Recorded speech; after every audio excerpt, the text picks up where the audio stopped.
Keracunan jamur di Jepang. Jadi Wak, baru-baru ini ada berita duka cita dari seorang peserta magang yang setelah mengkonsumsi jamur yang dia temukan di jalan atau di hutan yang mengakibatkan dia kehilangan nyawa. Mungkin dari sebagian kalian udah pada tahu tentang informasi ini. Di kesempatan kali ini, aku hanya ingin menyampaikan kepada teman-teman, baik itu Kensuse, pemagang, Tokutegino, engineer, dan siapapun itu yang sedang berada di Jepang dan bekerja.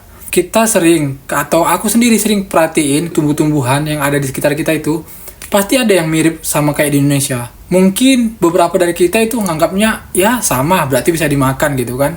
Aku pernah jalan di daerah tempat temanku, ada mirip kayak bayam kampung gitu, yang daunnya agak gedean itu gitu.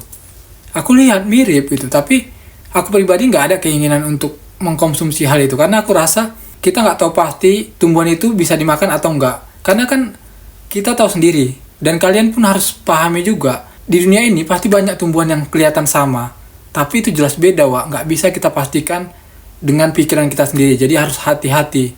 Karena apa yang kita konsumsi setiap harinya, itu berpengaruh sama kesehatan kita, Wak. Jadi harus hati-hati. Apalagi, tumbuhan di Indonesia belum tentu semuanya ada di Jepang. Dan sebaliknya, tumbuhan yang ada di Jepang belum tentu ada semuanya di Indonesia. Jadi harus berhati-hati, Wak.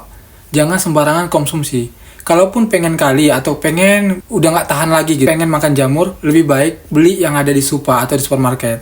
Itu udah jelas aman, karena itu jelas diperjualbelikan dan udah pasti itu bisa dikonsumsi.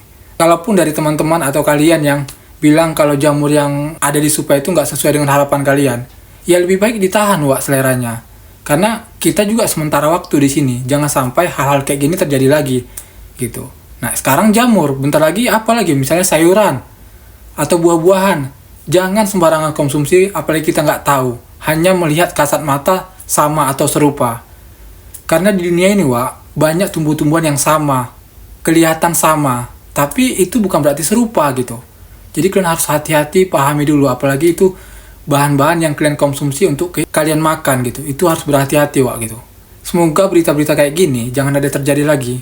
Karena ini menurutku bukan hanya berita duka cita, tapi di sini ada terselip pelajaran kalau kita jangan gampang memutuskan sesuatu, jangan gampang bertindak gegabah. Jadi harus dipikir dulu, Wak, apalagi ini tentang makanan. Kalau kalian pengen kali makan jamur yang kalian sesuai dengan imajinasi kalian yang ada di Indonesia, sebaiknya tahan dulu seleranya, karena kita di sini hanya sementara. Dan kalaupun memang pengen lama di sini, alangkah baiknya ya nanti aja ambil cuti pulang, atau bisa dikirim. Itu kalau udah pengen kali. Atau katanya kalau pengen ngirit gitu, ya kalau pengen ngirit ya itu lagi. Masa kalian ngirit uang, mempertaruhkan nyawa, itu balik lagi kesadaran kalian masing-masing. Jadi mudah-mudahan berita-berita kayak gini jangan sampai lagi terulang. Mudah-mudahan keluarga yang ditinggal beri ketabahan dan kesabaran, terutama kepada orang tuanya. Oke, Wak, geng, mudah-mudahan kita semua bisa sama-sama belajar. Ciao.